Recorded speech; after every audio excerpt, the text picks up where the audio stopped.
sexually exploiting vulnerable human beings is a crime, and doing so by dangling dreams of a future in fashion or modeling or any other business is no different. As music mogul Sean Diddy Combs sits behind bars in New York on sex crimes charges, another mogul who was behind the fashion powerhouse Abercrombie & Fitch is facing his own similar federal charges. And prosecutors say because brave victims came forward, they have been able to nab a predator. We're taking a closer look at a massive lawsuit that may have sparked this criminal investigation. Welcome to Sidebar, presented by Law and Crime. I'm Jesse Weber. Actively following both the civil and criminal court proceedings. Welcome on into another episode of the Healthy Discussion Show. Today's topic, we will be discussing and dissecting and analyzing the Abercrombie & Fitch. I used to wear those jeans. It was something about that store that was so dark and demonic to me. I couldn't put my fingers on it, right? But we're going to dive deep into it today. Smash that like button, tell a friend and tell a friend. This is the beginning, this is not the end. Subscribe to the channel. If you're feeling generous, you can buy me a cup of tea. PayPal and Cash App is right there. If you'd like for me to read aloud your comments, that's $10 to read aloud your comments, but I read regardless. So I just want the people to participate and pay a man for his time because time is highly valuable, right? Let's get it.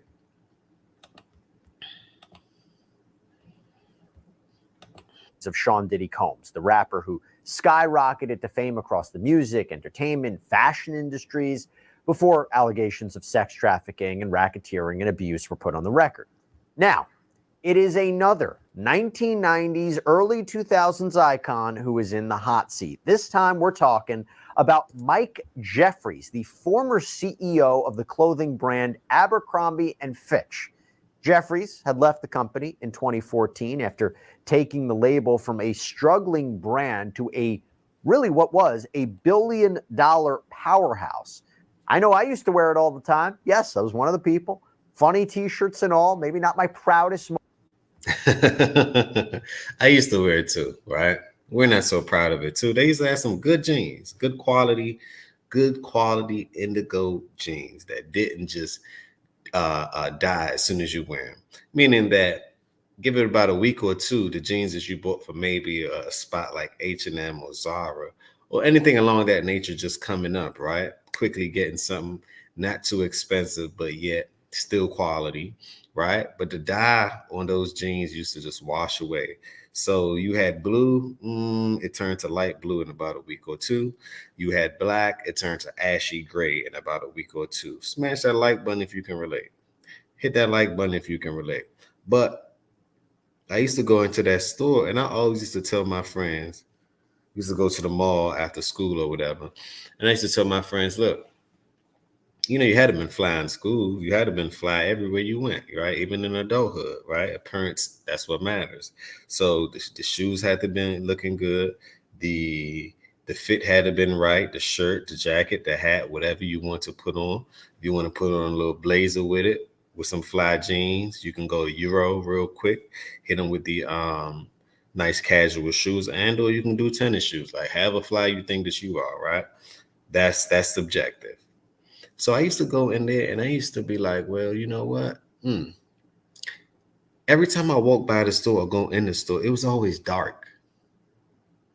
It was extremely dark. What I mean extremely dark, not saying that you couldn't see anything, but the ambiance drew you in. It was a dark, calm, low vibrating ambiance. It wasn't lit like you have other stores where it's bright. So it was something always was troubling to the point where I went in there one time, I just felt sick. I had to get out of there. I said, this store not right. Ever since that day, I haven't been back. But it was the first to have the customized banging jeans. I'm talking about banging jeans you're not going to see too many people with because you know that's Zara, H&M, and the regular crowd, right? That's the regular crowd. But let's get it. Moment, but it was a hot brand. You can't deny it. And one of the ways that Jeffries had turned Abercrombie and Fitch into a huge success was by revamping not only their marketing strategy, but also their target customer. In fact, in 2006, Jeffries gave an interview to Salon magazine saying that, yes, Abercrombie's image, it was built around sex appeal, especially the sex appeal of attractive young men. In that interview, he was quoted as saying, "We hire good-looking people in our stores." Whoa, pause, no Diddy. Pause. Ring the alarm. No Diddy, but let's continue. Because good-looking people attract other good-looking people, and we want to market to cool, good-looking people. That's a great marketing scheme. We don't market to anyone other than that. So in other words, he was controversial even before these allegations came out. And we told you yesterday on Sidebar that Mike Jeffries, his longtime romantic partner Matthew Smith, and an alleged middleman identified as James Jacobson were all indicted in the Eastern District of New York on charges of sex trafficking and prostitution. As we allege in the indictment, between 1992 and 2014, Michael Jeffries was the chief executive officer of Abercrombie and Fitch. Abercrombie was a widely known clothing retailer with stores around the world. Aspiring fashion models knew that a place on one of Abercrombie's iconic ads could be the ticket to success in the modeling industry.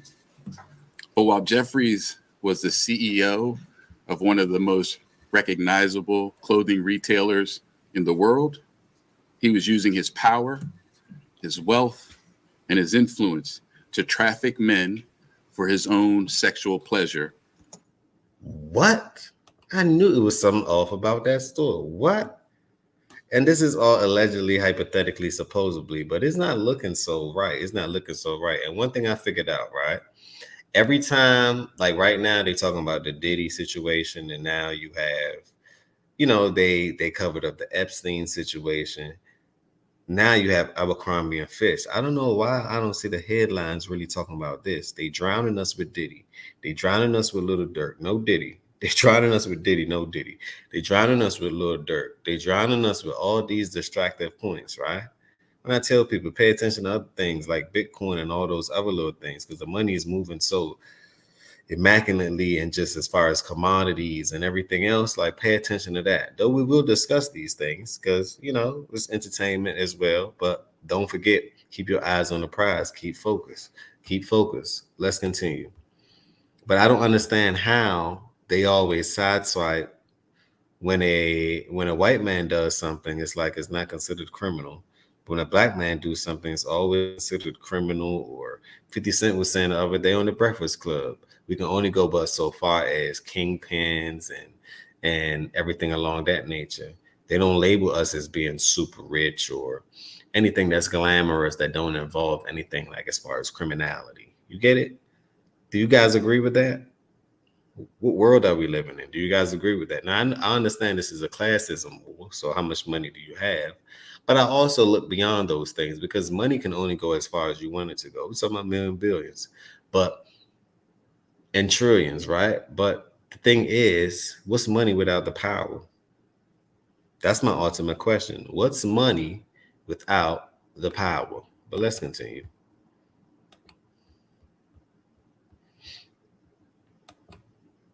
And that of his romantic partner, Matthew Smith. As we're talking the law today, one of the things I have to say I really enjoy doing, and doing it here on Sidebar, is talking about big legal rulings. And I got to tell you, I have quite a landmark one for you that has just changed things in a very big way. You can now legally trade on who will win the 2024 election. Yes. That's good. That's actually excellent. I got to get that sponsorship right there too. You could trade on who's going to win. Now we got 6 days in order to vote. Early voting already started. Early voting already started. So make sure that you go out and vote. Some may say, hey, voting don't matter, right? I'm here to tell you guys, as far as the electoral votes, electoral college votes, I get it from that point of view. Presidents are selected, not elected, right? But as far as your state governors and all of that, you need to go out and vote.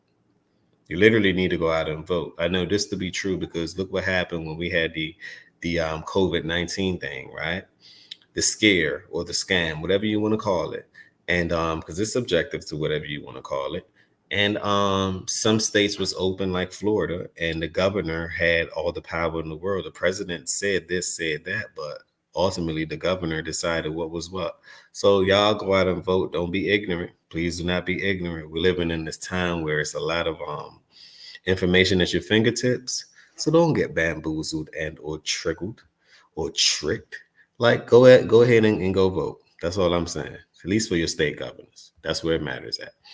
But let's continue, especially if you're in the business class or entrepreneurial realm. Like definitely, because a favor for a favor, right? A network for a network. Let's get it. In 2014, it was reported that his departure was due to falling sales numbers, but a lawsuit says the real reasons, well, they were much darker. And we're going to get into that lawsuit in just a minute. But by way of background, 80-year-old Mike Jeffries, he was arrested in his home state of Florida. He posted a $10 million bond, smiled for the cameras as he and his legal team got into a car outside the federal court in West Palm Beach. His partner, though, 61-year-old Matthew Smith, he had to stay locked up. Smith's a British citizen, so prosecutors argued he... Pause. Who y'all think told first? Whoever got out first told first, right? Think about it. Can we talk about it? Think about it. Can we talk about it? Whoever told first got out first. Wouldn't you say, this man damn near 80 years old. What the hell are you going to do in jail? He's damn near on his way on up. But let's continue. He had strong ties to the country. He could be a flight risk. Despite, by the way, never actually having a job with Abercrombie, many people have reported that Smith was involved in everything from shareholder meetings to marketing decisions. He was also in charge of a group called Jeffries Family Office, JFO, which sources claim was a front for infrastructure that was used to make this whole sex trafficking scheme work. And then you have 71-year-old James Jacobson, accused of being a recruiter for Jeffries and Smith. I'm believing that Jeffrey and I know Jeffrey Epstein, right? That's a little bit too close for them names to be so close in similarity. Now, what's going on with Crocodile Face? Crocodile Bun B is back. Like, what's going on with Mr. Crocodile Face? Let's zoom in on that real quick. Mr. Crocodile, what's going on with you? Hey there, Mr. Crocodile. What's going on with you? I never know that we was down from down under. What in the... Look at the dog looking at him like, can somebody come and save me? Can somebody come and save me? But let's go. Appeared in court in St. Paul, Minnesota yesterday, was freed on a $500,000 bond.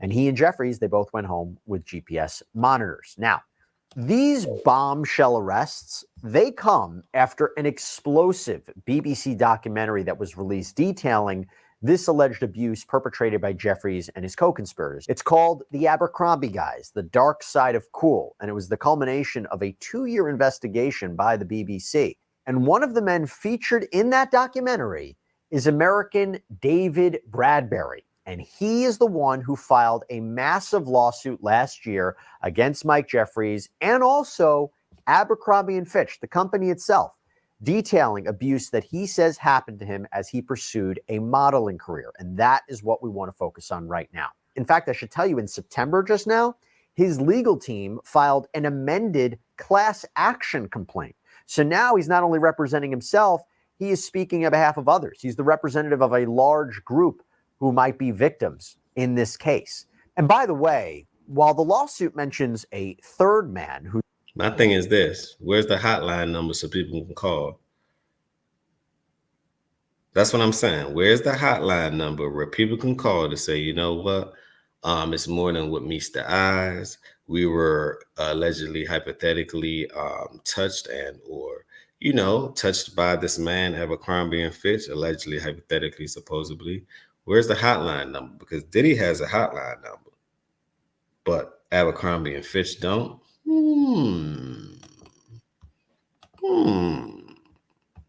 Whose role it was to recruit male models and try them out before they were sent on to Jeffries. He's not named as one of the defendants, and he's not named, actually identified in the lawsuit. I do wonder, could this perhaps be Jacobson? We just don't know. Anyway, Before we dive into Bradbury's amended complaint, there's also something else that's interesting to note here. The lawyers for Sean Diddy Combs, they actually referenced Jeffries' arrest in their letter to the judge in his own racketeering and sex trafficking case, because they're arguing that Combs should be released on bail now. Combs, by the way, You understand how the system can be very much so unjust. Not saying that Diddy isn't guilty for his crimes and he shouldn't pay for what he has done, allegedly, hypothetically, supposedly. But to me, this one is bigger than Diddy here. It's bigger than Diddy. Just follow the crumbs, follow the money, follow the trail. It's blazing hot. Follow the trail. It's blazing hot. Who's to know that he don't have videos of Abercrombie and Fish themselves? Who's to know that? But let's continue. He's been denied bail twice so far by two different judges. He's trying a third time. This case is now in front of the Honorable Arun Subramanian. And their letter reads, quote, under the Bail Reform Act and controlling precedents, Mr. Combs is entitled to release, which has been granted to many similarly situated defendants, including just yesterday, a CEO accused of sex trafficking dozens of young men, including through witness intimidation. The government's request for detention is not based on any genuine risk of danger or obstruction. It is based on a desire to punish Mr. Combs, strip him of the presumption of innocence, and force him to defend himself from prison. The detention order was unlawful. It should be reversed. That's a compelling argument. That's going to be a compelling argument. How prosecutors in the Southern District may try to distinguish their case from the Jeffries case in the Eastern District. We shall see, but it's a compelling argument. Anyway, back to what Bradbury alleges in this lawsuit, and that's what we're going to talk about. He doesn't just go after Mike Jeffries. He is going after Abercrombie, the company, claiming that they knew about Jeffries' alleged pattern of horrific abuse, and they just looked the other way because he was making the company so much money. The lawsuit begins this way. Abercrombie was an alter ego of Michael Jeffries. As detailed further herein. Look at this. I don't think they playing fair at all. I don't think they playing fair at all. It's like, that goes to show how the system is. The truth is coming out from all angles, but let's continue.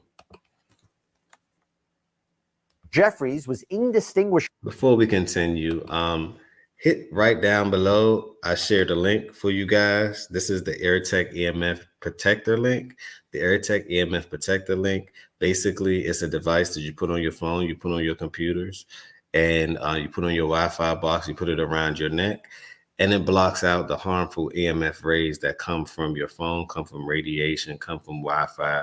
See the things that you really can't see. We can only see 10% of the things that's directly in front of us, which means that all of us are walking around blind. You guys agree? So in order to protect us from being blind and from the harmful rays, they created something, AirTech EMF technology, and AirTech is actually on the stock market as well. Not financial advice, but I think it's a great company because it's one of the only companies that's doing what it's doing right now. We have a problem with cancer and everything else. So why not fix those problems? This is a solution for that. You can hit the link down below and the link will guarantee you a discount on it. Will guarantee you a discount on it. This is how you support the channel as well. Let's go. From Abercrombie and Abercrombie indistinguishable from Jeffries. That was the case from the time that he conceptualized the over-sexualization of young men to catapult the Abercrombie brand into success. And it remained the case when he used his role as CEO of Abercrombie to prey upon attractive young men who believed that Jeffries was going to hire them as an Abercrombie model, the pinnacle of the modeling industry for men during the relevant time period. Abercrombie knew that it was providing the financial lifeblood for a sex trafficking organization led by its CEO from at least 1992 through 2014 that allowed for him to commit sexual crimes against young men. Jeffries was so important to the profitability of the brand that he was given complete autonomy to perform his role as CEO however he saw fit, including through the use of blatant international sex trafficking and sexual abuse of young men, any one of which could have also been prospective Abercrombie models. Really, really strong words there. And as the more than 100-page lawsuit goes on, details, they get more graphic, they get more disturbing. But the idea is that the company provided him the resources to commit these crimes, and they received a benefit in exchange. The value. My thing is this: if that's the case, can you blame Diageo for allowing Diddy to do what he was doing, allegedly, hypothetically, supposedly, and the fact that he made them a lot of money, wouldn't that be considered you're guilty by association? Don't a bird of a feather flocks together? So Diageo, is it correct to assume that you're guilty as well? Abercrombie and Fitch, is it correct to assume that you're guilty as well? Because a bird of a feather flocks together, and you can be guilty by associations. What they say, show me your friends and I show you who you are. I want that to sink in for people. Show me your friends and I show you exactly who you are. That Jeffries brought to the brand. All they cared about was profits. That's the allegation. Now, according to Bradbury's lawsuit, as well as the federal government and alleged victims, they cared about profits, no principles and or value. They care about profits, no principles and or value. In the BBC investigation, Jeffries would hold parties referred to as sex events. These were disguised as casting calls for young models. The complaint says at the events, the models were then pressured, if not forced, to take drugs, were surrounded by security, and were required to participate in sex. This sounds a little bit like the Diddy party, don't it?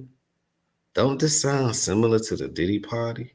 Now, I don't believe in coincidences, but doesn't this sound quite familiar to the Diddy party? Let's continue. Whoa.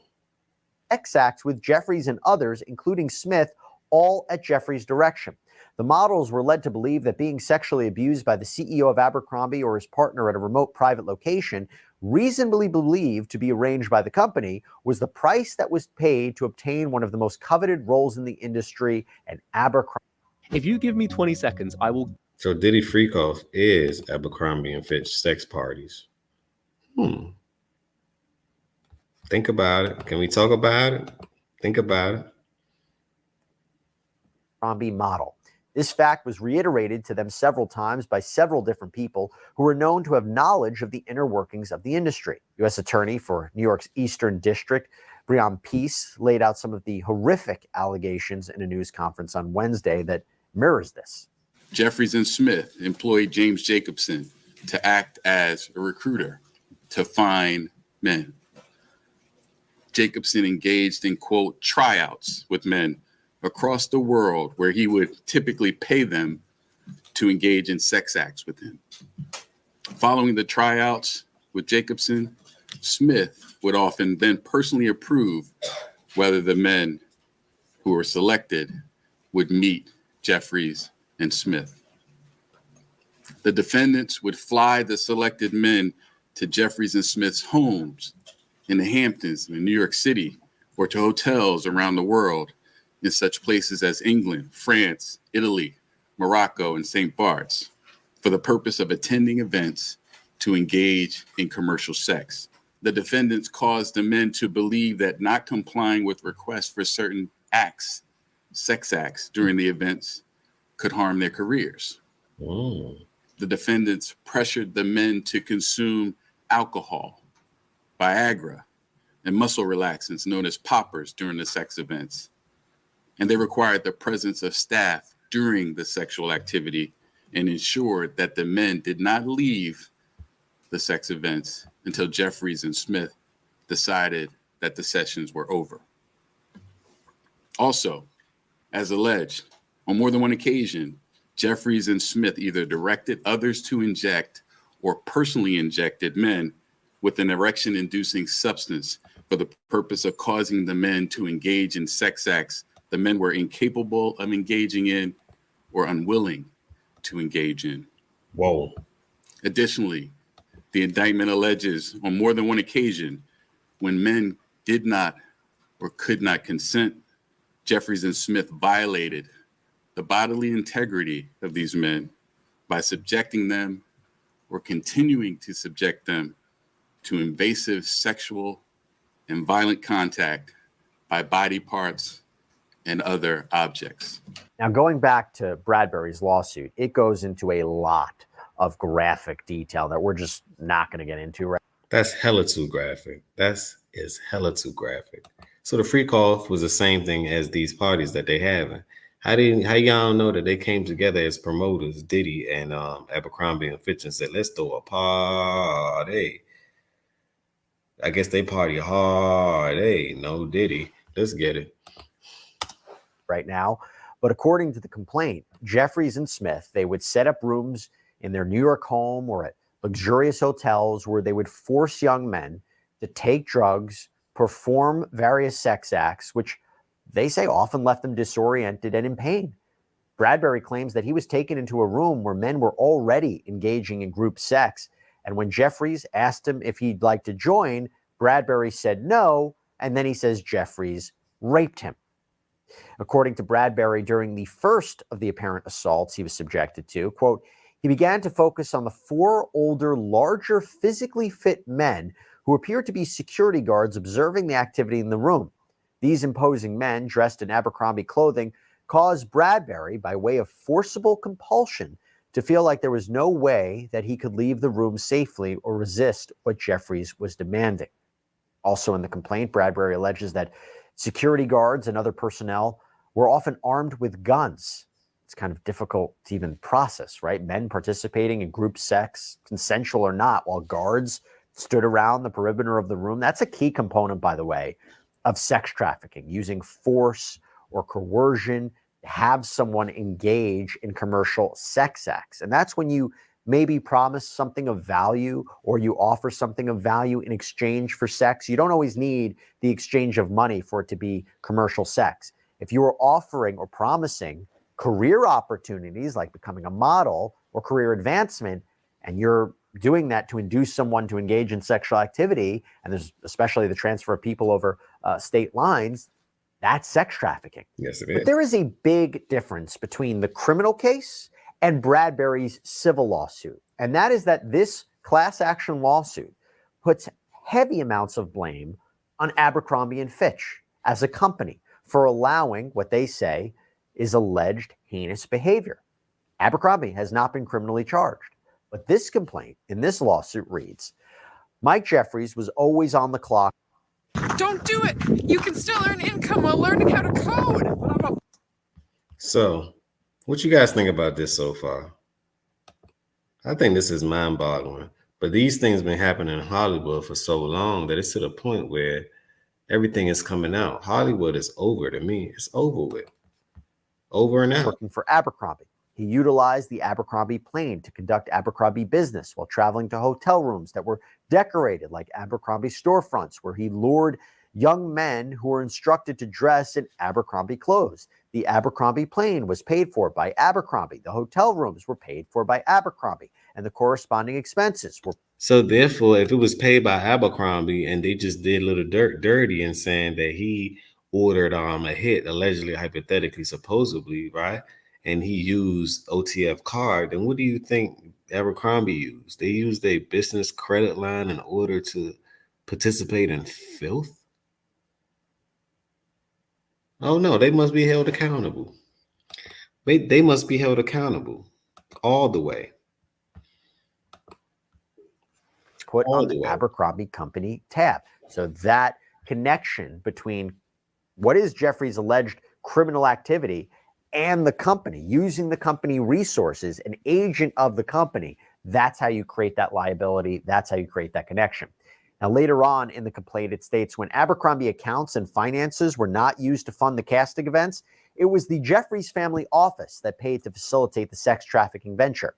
As a result, the Jeffries family office and Abercrombie were the two legal entities directed and controlled by Jeffries that were at the forefront and both directly and indirectly participated in the sex trafficking venture and the sexual abuse of class members. That's an important point I want to highlight. So sometimes a way a company will get out of being liable is they'll say, this actions of our employee, it was so separate from his or her work from the company. It was a private offense they committed on their own. It's not connected to the company in any which way. They didn't use company resources. Here, big difference here. 10 times big difference. A company is directly involved. It's a direct connection. It's a French connection. Oui. It is a French connection. Oui. They are directly involved. So I guess you can drop the allegedly. I guess you can drop the allegedly. But let's continue. Mike Jeffries, CEO, if he was controlling or directing these assets, That is one scary looking mother bleeper. Look at this man. Then he hanging out with crocodile nose. This is one scary. Look at the Botox. Look at the surgeries. He had more surgeries than the females. My God. Just look at it. It just seems so fake.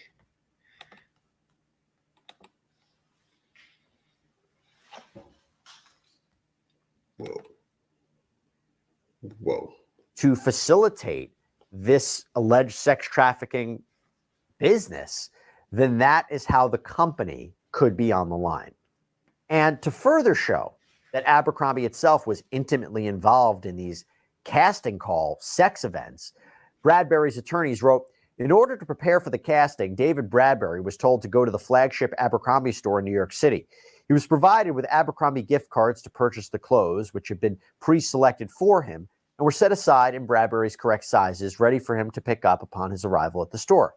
This is absolute proof that everything Jeffries was doing with these prospective models, especially the casting events at his private homes and the Hamptons in Manhattan, were done in concert with Abercrombie, condoned, ratified, financed, and for the benefit of Abercrombie and with their direct knowledge. Bradbury also provided details about NDAs, non-disclosure agreements, that these potential models had to sign before they would even be allowed into so-called casting calls. Do this to build passive income. There's a real estate investment that I learned. I wonder why is that? See, NDAs can be used for good, but it also can be used for evil, right? It also can be used for evil. And this, to me, allegedly, it looks like it's used for a bit of devilish intentions. It look a bit that it's used for devilish intentions. Let's continue.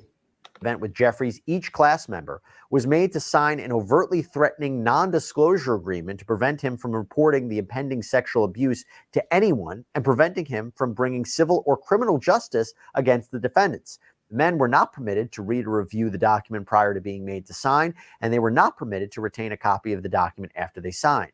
The non-disclosure agreements that class members were forced to sign were complex legal documents. Hold on. Did y'all hear the trickery? So you gave them the NDA for them to sign, right? You gave them an NDA for them to sign. And then you're going to tell them you can't see what you signed after you signed it. So who's to know that you didn't matriculate it and or change a little bit of wording in it right after you received the NDA? What happens if you decided to modify and update the clause pertaining into your favor, obviously? Something ain't right. Now, is it? Something not right, Abercrombie and Fitch. That were used to explicitly and implicitly threaten class members should they ever speak about the abuse or trafficking they endured at the hands of Jeffries, including by way of filing a lawsuit. And Bradbury's lawyers say that these NDAs were one of the reasons that men were so afraid to come forward with allegations against Mike Jeffries and Abercrombie. They didn't know exactly what was in the documents, but they were told that if they even, breathed a word of it, the power of this billion-dollar brand would come down on them. I should tell you, though, as a matter of law, an NDA can't prevent you from talking to the police or prosecutors about alleged crimes. That's a no-no. NDAs will not work there. Now, 2014, this is when Jeffries stepped aside. With great power come great responsibility. And it seemed like most of these powerful people, right? They on some filthy things. Now, let's talk about the kids going missing. Over 450,000 kids going missing a year in the United States. We're going to have to figure that out. That's just in the United States only. They are being missing all over the world. Millions of kids. In fact, one just got snatched right now. The rate show every 16 seconds.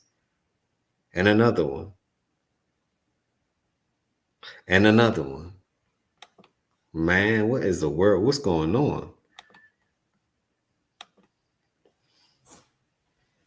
It was actually the company's own supporters that seemed to turn against Jeffries, Because in this filing, or at least that's the allegation in this filing, it says in 2014, Jeffries and Abercrombie were sued in a verified stockholder derivative complaint that alleged Abercrombie continued to pay Jeffries massive sums of money despite the company's declining performance towards the back end of Jeffries' resign as CEO, all the while delegating managerial-like authority to his life partner, Matthew Smith.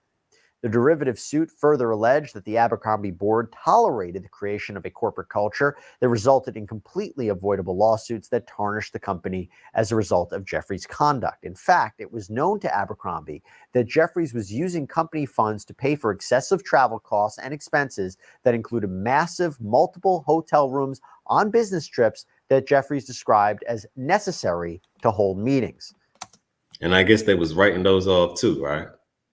You can assume that they was writing those off too. Crazy. Consequently, the use of these hotel rooms paid for by Abercrombie are consistent with the allegations of class members being sexually abused and trafficked within those rooms as described further herein. So maybe using that situation as evidence in this case. Now, according to this lawsuit, Jeffries stepped down in 2015 with a $25 million retirement package. But what about the physical proof that Abercrombie knew what was going on? The complaint reads, after Jeffries left the company, Abercrombie was aware of and retained emails, electronically stored correspondence, and hard copy documents evidencing the years-long sexual abuse and trafficking scheme that was operated through and for the benefit of Abercrombie, Jeffries, and Smith. So during the course of discovery in this litigation, that material they're hoping to get their hands on, that will definitely be a negotiating tactic in order to try to settle this case, because who knows what that documentation really could hold and how helpful it could be to their case.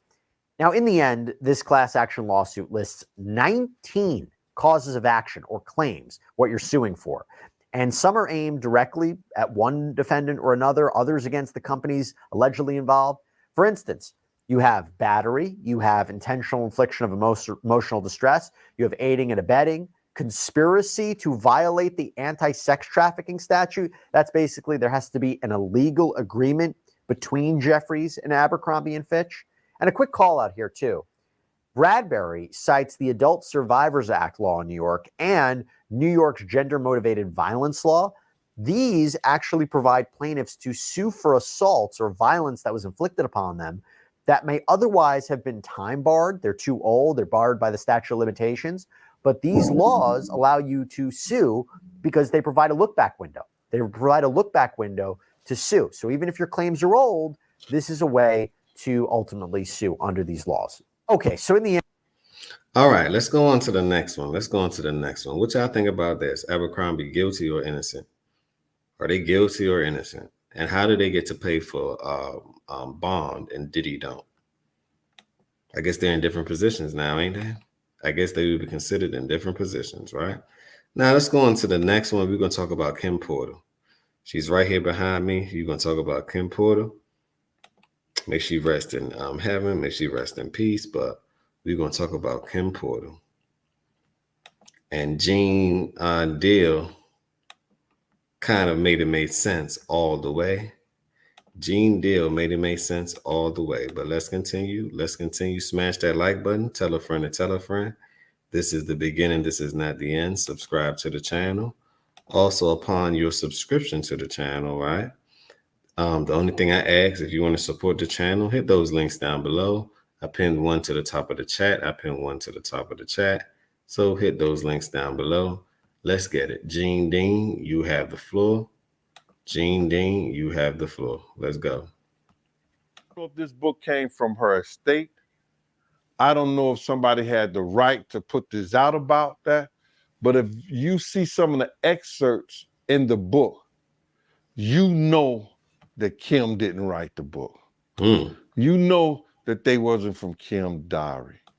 If you know Kim and you've been around Kim, there's no way that she was going to do, and if she was doing a tell-all book, and if she was doing stuff like that, she wasn't going to do anything that talked sexually like that when she had 2 boys and 2 girls. And she was a mother first.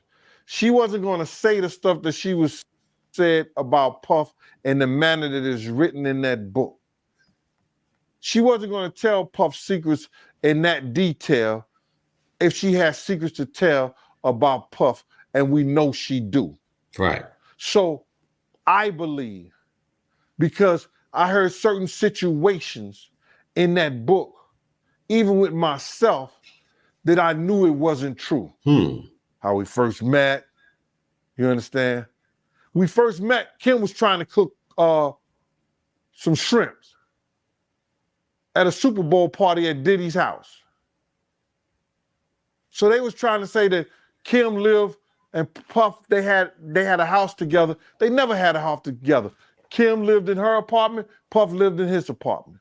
It's always been like that since the time I've known them. So it was a lot of stuff in the book that I know Kim didn't write and Kim didn't say. Even with They was probably trying to dress it up for the readers. Make it more enticing, more marketable, more entertaining, sprinkle a little bit of hypocrisy and or lies in it, because this is what entertainment do. Entertainment ain't straightforward. It's always glitz and glamour. It's always little magic tricks. It's always things that may not make the story all the way. Because if you tell the story truthfully, sometimes the truth may be dry.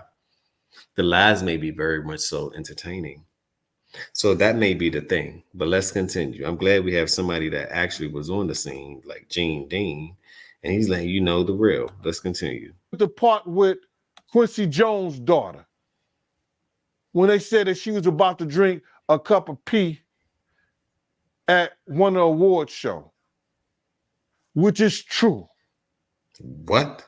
During the awards show, they was about to put Producer of the Year. Puff could not wait. He had to use the bathroom.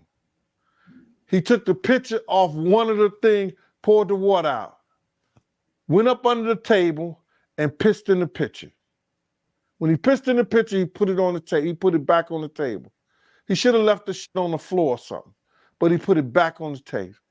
Khadijah, one of Quincy Jones' daughter, came over to the table, and they were just laughing and talking and everything like that, and nobody was really paying attention to the whole shit.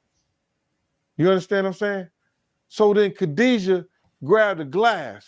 Kadada? Yeah, Kadada. Okay, bro. Listen, don't kill me. Don't kill the messenger. I know Kadada, Khadijah, whatever. I'm sorry, man. But Kadada came over to the table. She sat down. She was talking to her and Puff. And I have the picture on that table. I have the picture. I might send it to you so you could post it or whatever. So now, people not paying attention and everything like that. So when she sat down, she was talking to Puff and everything like that.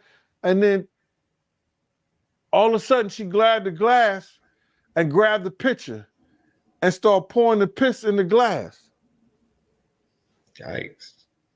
It didn't dawn on me that was the glass, that was the pitcher with the pee in it. And then Anthony Wolf Jones, it wasn't me. And in the book, it said it was Gene stopped her. I did not stop her. Anthony Wolf Jones stopped her from drinking it. So it's a lot of inconsistency with that book and what they saying. Now, I hear it's a good book. It's good for entertainment. If that's what you into. Yep. That's entertainment purpose. I feel you. And I'm not hating on it. Not at all. It's still making My World of Bodyguard and a Hip Hop Star and Life After Death when Bodyguard and Hip Hop Star. I'm still selling 200-300 books a month on Amazon. Make sure you purchase it. Yeah, I haven't read the book, but what I'm seeing on social media is crazy, man. They saying that Kim Porter, she was sleeping with Justin Bieber. Diddy, he was sleeping with Abby Shore. I don't know, man. It's crazy, yo. Yeah, man. And you heard Al came out and said that was a bunch of BS. Nah, they didn't even like each other. They hated each other, bro. Al was still married to Kim. They had, in the book, I think, Puff and Kim being married. How Kim gonna make that mistake? Yeah, the guy that wrote the book, he claiming that one of Kim Porter's friends gave him a flash drive with her diary on there. So I don't know. If anyone friend or anybody had something that was Kim Porter's, it would have been Kimora. And I don't believe Kimora would have gave him that without going through it and looking at it herself. When I heard that the book had Diddy having sex with Albie Shore, that's when I knew the book was bullshit. Yeah, they was doing too much. It seemed like This coverage was okay, but it's another coverage that I want you guys to look at with Gene Dean, right? Gene Dean, Gene Deal, Kim Porter, and I believe that it's on Dialogue as well. Go check the Brother Dialogue out. Go check it out. Go check it out. I believe this is the one right here. This is the one right here. Let's get into it. This is the one right here. Let's get into it. This is the one right here. Let me know if you guys can see the screen. This is the one right here. Let's get into it. Let's get into it. His security. You know, I spoke to Al a couple of times, and he texted me a couple of times too. I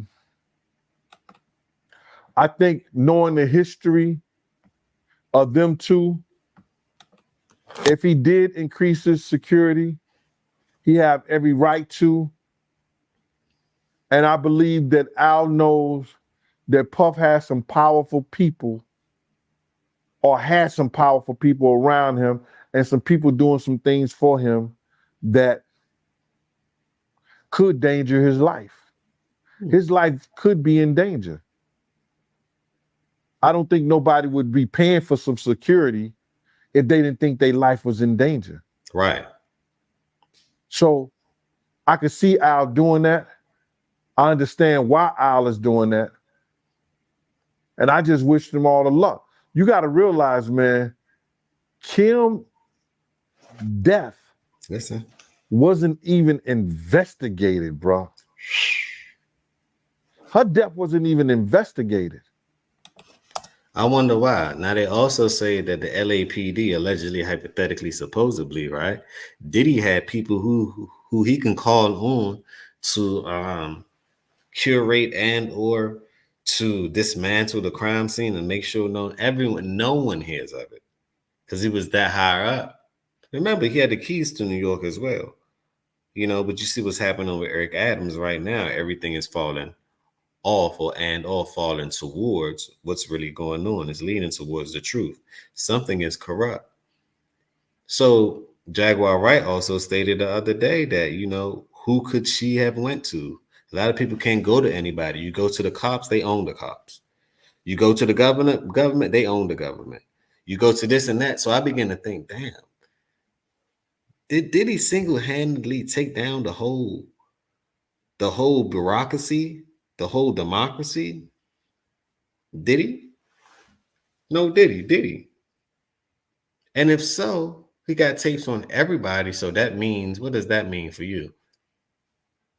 Politicians, entertainment. So he was using it as collateral damage, as insurance, just for days like this. I see why they probably don't want to let him out. I'm sure he probably got a couple of judges, attorneys, prosecutors, the who's who, the what's what. Let's continue, because it was all fun and games until he decided to not do something that they didn't like, and then now they're exposing him. But as much as they're exposing him, I begin to think, if all y'all was his friends, he's actually exposing everybody, because Diddy is the centerpiece to all of this. So you expose the middle, the edges come out. You expose the middle, the edges come out. Let's continue. And it should have been a proper investigation so all the family members can feel like that there was no foul play in her death. How is it that you know how we are as a people? I don't believe that 10% of your viewers that's watching this don't keep their phone when they go to sleep in arm reach? How is it that there was no electronic products or gadgets around Kim bed? Her laptop missing, her cell phones missing. I look at it like this too, right? Y'all gotta remember, Diddy's father was a CIA, FBI agent, right? So what does that tell you? What if he got dirt on them too? Allegedly, hypothetically, supposedly. I'm talking about everybody. Think about it. This is chess, not checkers. Everything is missing that she could get in touch with her little girls if they not at home or her friends or family. All that's missing. How is it that, and this is her say, that the detectives did not even view the body in the bed where she died at? What? That the coroner them had already removed her, pronounced her dead, and told the detectives them that it was no foul play. What? And if that is true, as I've heard it, and we've read certain things on the internet about it, that case need to be reopened. We know that Kim, and it's in the this is in the documentation. Shout out to Paperwork at the Paperwork part. I gotta shout him out, man, because he looked in the paperwork and it said Kim received a massage for about an hour when she's supposed to have full-blown pneumonia. What? Who gives somebody a massage Why they have pneumonia? when they got pneumonia? And do we know whether she used that baby oil or not for that massage? I tell people that baby oil really isn't baby oil. To me, if they're gonna take 1,000 bottles of baby oil, not saying it's illegal to have baby oil, but what's in the content of the baby oil? Was it a sedative drug in liquid form? Think about it. Your skin can absorb things as well. It's the largest organ. So was it an absorbent? Well, all these drugs that he got caught with, XYZ, right? Or allegedly, hypothetically, supposedly, he was bringing back from the Tucci to the Tuccini, whatever the name is, right? To the ketamine, to the date rape, to the roofies, whatever you want to call it, right? I wouldn't be surprised if that was just a little bit more than baby oil. I would not be surprised. I won't be surprised. It makes you say, That's a big man. You got to understand, man, that it's a lot of stuff that has been happening. Now, some people even said that her casket was ordered 2 months before she died. I don't believe that, man. I swear. I'm not no conspiracy theorist or none of that. But I heard, did you hear something like that, man? That her casket, how you order a gold casket 2 months before somebody died, man? If I'm gonna pay, or they gonna get the money up, what is it, to resume her body? If they gonna get the money up to dig her body back up and have a real autopsy done on there, have a real investigation on there, who's it gonna hurt? I've been knowing Al for a long time. And this is in the 90s when he walked through Eddie F. house and it was about 100 degrees. Me and him, we talk about this all the time because he be laughing about it. He walked through Eddie F. He was going to Eddie F. house in a black leather suit and it was about 100 degrees outside. Al ain't no fool, bro. Al is not a fool, and he's smart by getting extra security. I don't blame him at all. All right, leave your thoughts down below. Let me know what you thought about this one. That was from Dialogue. You got to give credit when credit's due. Go check them out. Dialogue generally keep me updated on these stories. Like I said, This is for entertainment purposes only, just to keep you guys updated on what's what. So we're going to put a lot of collabs or complications together to make it make sense. Now, this is the last one that I wanted to show you guys. Let me know if you can see the screen. It's coming on up. Let me know if you can see the screen. It's coming on up. This is the late morning or early morning upload. Most people are asleep right now. It's about 2:53, but we're going to crank at least 2 videos out. We're going to crank at least 2 videos out. Let's go. Let's go. And this is a Diddy update as well for what's going on recently.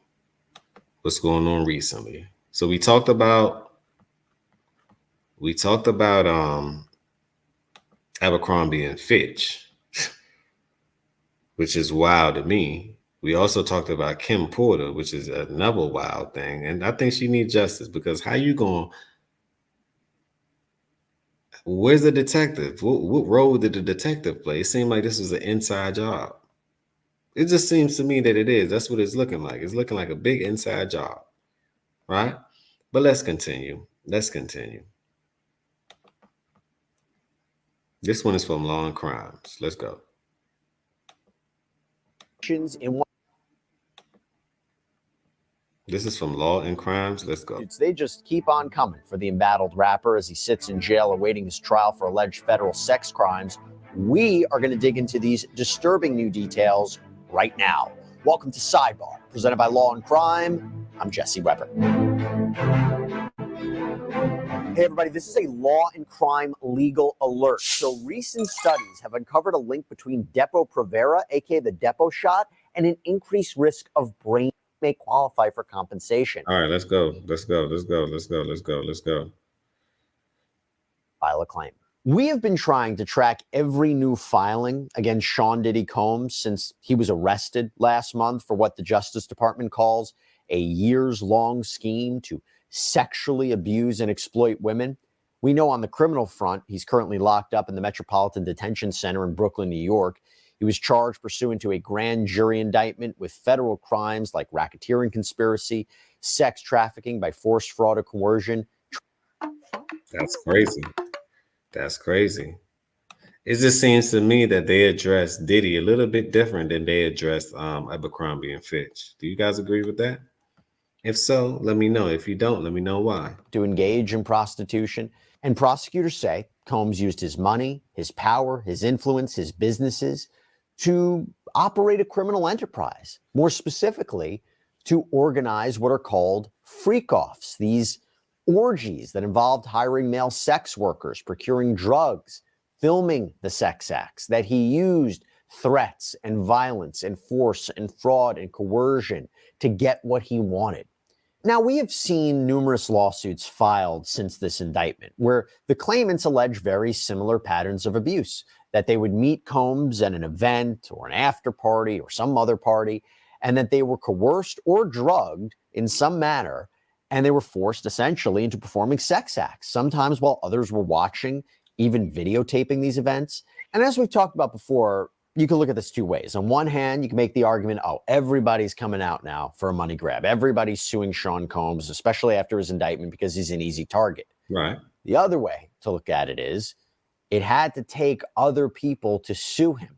It had to take for Sean Combs to be arrested, to be charged, to be locked up, for these accusers to finally feel safe to come out against him. We'll see where these suits shake up and what these allegations are.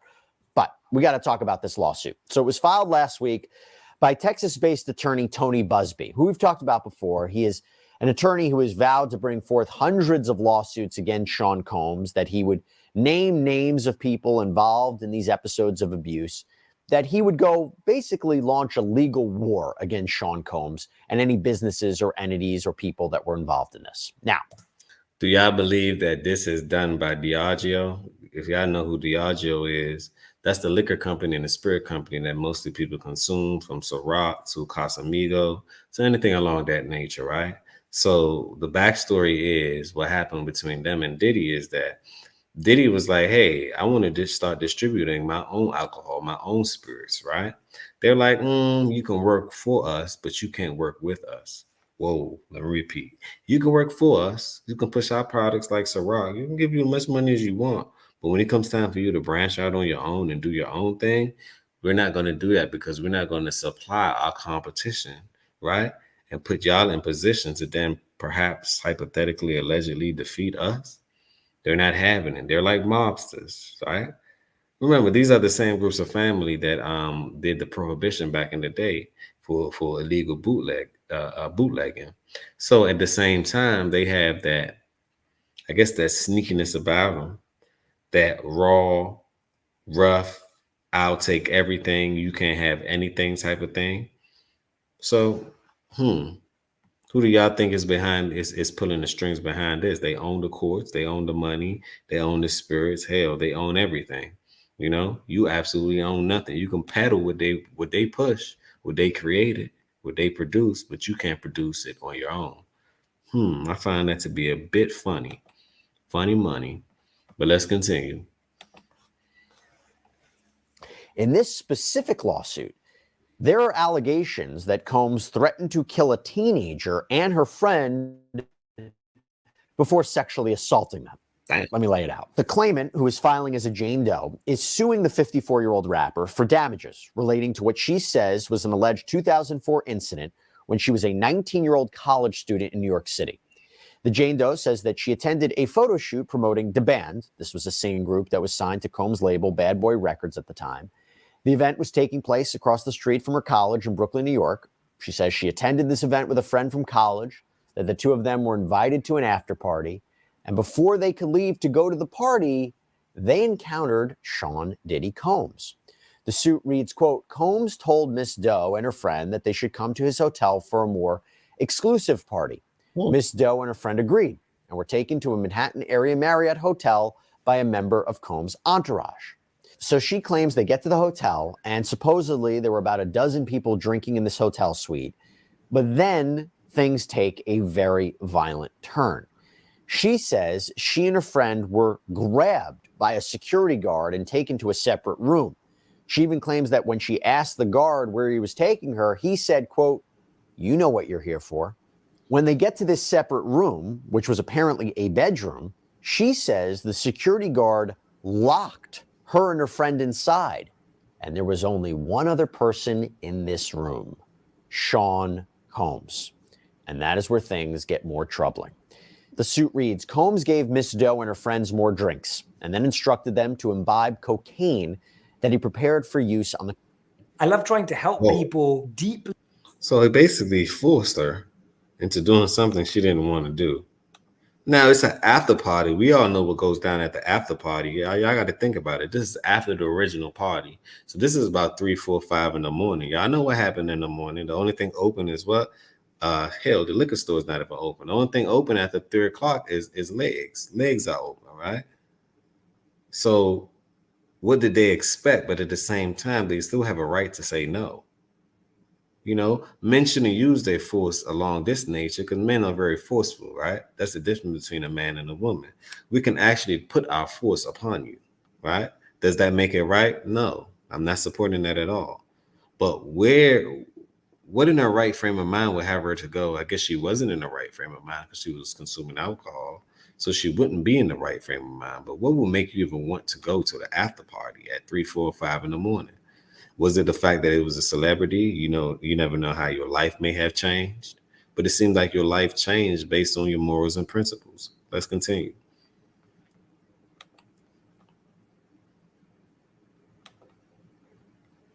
Diddy, you still dead coffee wrong. Table. Combs continued getting gradually more aggressive with the two women and eventually began to forcibly touch them without consent. The suit goes on to say that when these two women tried to resist these advances, Combs allegedly told them to engage in sexual activity with him or else. Quote, Combs ordered Miss Doe's friend to perform oral sex on him or else he would have them both killed. Miss Doe's friend complied as Miss Doe begged him to allow them to leave.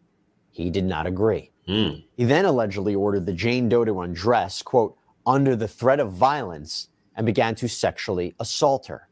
She was allegedly crying and begging for him to stop. So she's claiming that she's essentially being held hostage inside of this room during this terrifying ordeal as things just completely spiral out of control. But eventually, And this was a college student. This was a college student. Y'all be careful of them parties. That's why I tell you about these schools, right? These schools and churches are indoctrination camps. And nowadays we have so much information at our fingertips that I think schools and churches is obsolete. College itself is becoming obsolete because you got to learn how to creatively learn. Not saying that education isn't important. That's never been my message. Education is very important, but the right education is important. We've been fed so much of the wrong education of what, oh, let's just do entertaining. Oh, let's just do this. Let's just do that. Nothing that's going to really get you any hank. Nothing that's going to really make you any money. Nothing that's going to really help add value to the world, right? We chase mostly things that don't. So in these new era, I think creative learning is something that you can creatively learn how to do. There's nothing that you can't learn how to do. We have the internet, which is the ultimate teacher. Now you got some teachers that's going to tell you BS. You got to decipher. You got to analyze what's real and what's not, right? Fake news from real news, fake data from real data, right? But nonetheless, the power is in your hand as far as customization. The power is in your hands. So I think this is one of the greatest times to be alive, right? So we don't have to worry about your kids and your daughters or your son going to a college away from the parents, right? Making their own decision, not knowing that their brain isn't developed until they're 25, 30. And then by the time you look at it, they made tons of mistakes that could have been avoided. They made a million mistakes that could have been avoided. From either being intoxicated, being influenced, being around the wrong group of people, right? Not focusing. See, we got to be careful with that. You can't just send these 18-year-olds out there as if they know it all. They know everything. They basically know nothing. Hell, I had to relearn to unlearn to relearn myself, because most of the principles and things that was taught, even with your parents' religion or just their way of thinking, has an impression upon you. So you're going to think damn near the same way unless you become an independent thinker. Unless you begin to question and say, well, you know what? Why? You know, how? Who? What was the purpose? What was the intent? What was the morals? What was the principles? So all of these things truly does matter. Let's continue. Let's sum it on up. eventually, there is a disruption. Quote, likely due to Miss Doe's cries, the door opened and the security guard from earlier came in to ask if everything was all right. Miss Doe's friend took the opportunity to rush out of the recently locked door. Miss Doe, however, could not. Why the hell would the security guard ask if everything all right after you don't put these ladies in that position? Now, if they willingly wanted to be in that position, then hey, they willingly wanted to do those things. And I believe some women, they probably wanted to be struck by the stars or lightning or something that they couldn't have, right? So most likely they're gonna conform and do whatever. But some of those women don't care about none of that. You know, they care about the morals, they care about the principles. So, you know, justice will be served. Not move as he was still Hopefully. on top of her. I took two things that I love, Hopefully. dancing and dog. You know, smash that like button. Let me know what you think. Subscribe to the channel. Hit them links down below to get discounts on EMF protectors that helps protect you from cancer or anything along that nature. We got some business links down there for business funding, and check on your credit score, Identity IQ. Let's go. Now, Combs allegedly eventually leaves the room to talk to the security guard, but he issues a warning to the young woman. Quote, he left the room but told Miss Doe to stay, otherwise she would be killed. So now we have two alleged death threats in this case. So how did this all shake out? Well, the lawsuit claims that this woman was only able to escape this situation when about a half hour later, a guard opens the door and told her she could leave.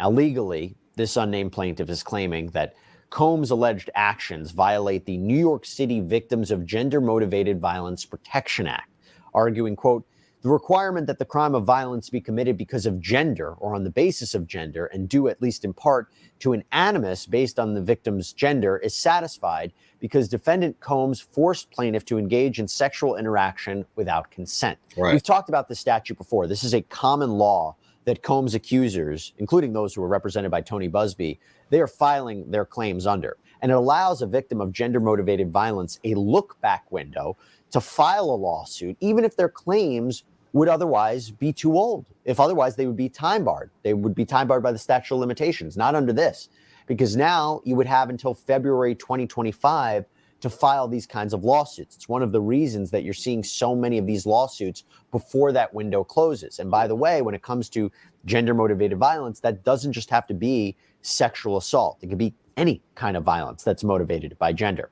Now, Jane Doe is asking to be awarded compensatory damages for physical injuries, emotional distress, as well as for psychological harm, anxiety, humiliation, physical and emotional pain and suffering that would happen during a trial. And compensatory damages are a way to restore Jane Doe to the position that she would be in before this attack.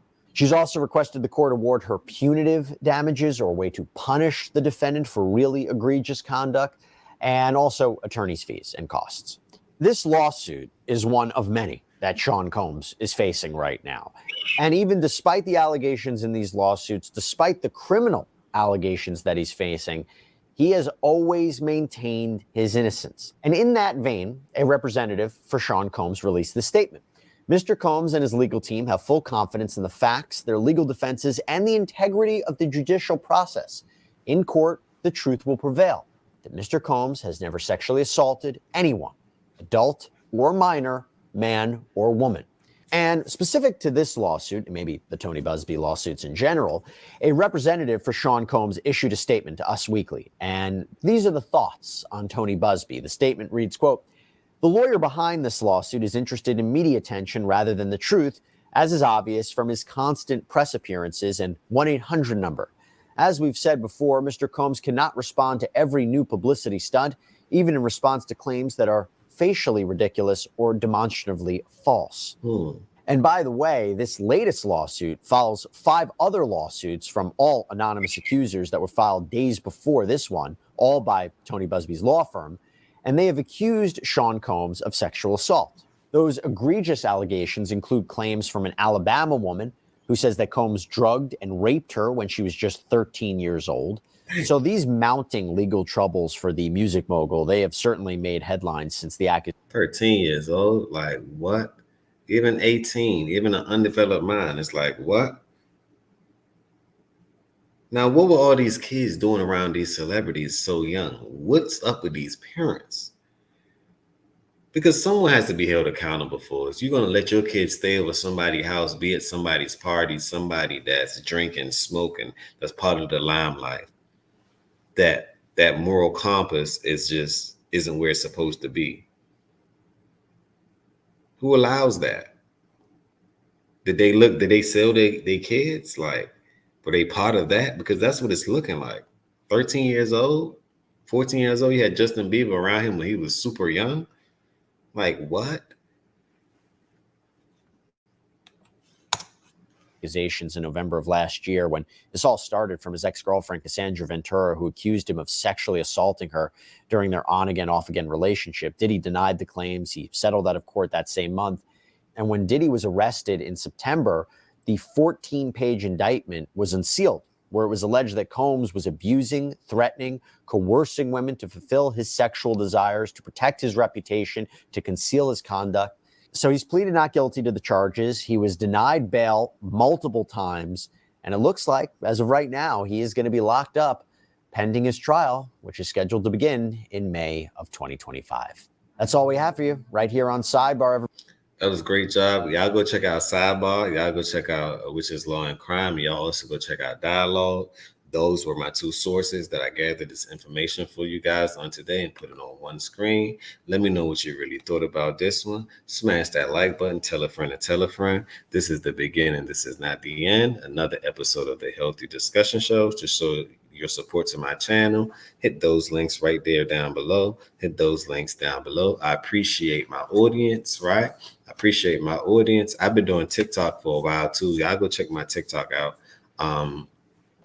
Y'all go check my TikTok out as well. I just breached a almost 80,000 2,000 likes, and I've been doing this organically. Nothing is paid. I haven't paid for one promotion, right? Because I just wanted to see how the algorithm goes and everything else, right? So go check my TikTok out. We have some more political updates on that. We also talk about, little stuff like this, but I use the channel to talk about these type of things. One there is strictly politics. So hopefully you guys have a wonderful day. It's about 3:12 in the a.m. Have a wonderful day, prosperous day. Call somebody that you haven't talked to in a while. Go check on both people, because people are really going through a lot of things right now, and we all are going through the same thing together, no matter your status, because we all are affected by one another, right?